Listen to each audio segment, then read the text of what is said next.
Thank you very much, Ambassador Sachdev, for joining us and sharing that insight.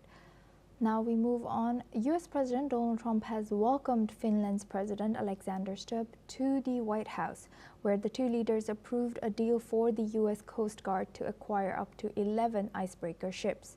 Under the agreement, Finland will build 4 Arctic security cutters at its shipyards, with the US expected to construct up to 7 more, using Finnish expertise in American shipyards. The total cost of the new icebreakers is estimated to $6.1 billion. Let's listen into what President Trump and Stubb has said. We have a big order coming up. We're buying icebreakers. We're building them together for the most part. We're doing 4 over there and 7 over here. And we negotiated a pretty tough price, I think. But I assume you're going to do very well. But what you're doing is you're going to be teaching us about the icebreaker business very, very strong. We only have 1 icebreaker in all of that millions and millions of acres. We only have 1 icebreaker.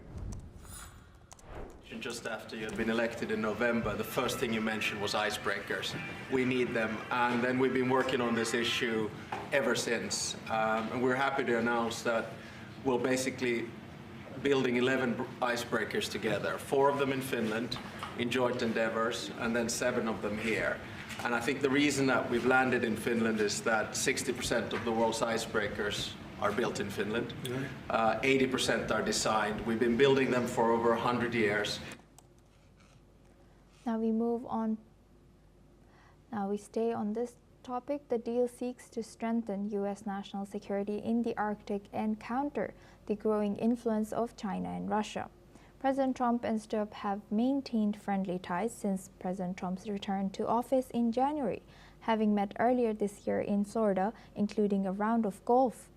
The leaders also discussed Russia's invasion of Ukraine and continuing security cooperation between the US and Europe, with Stubb downplaying an imminent military threat from Moscow to Finland. Now we move on to Asia. Japan's Komeito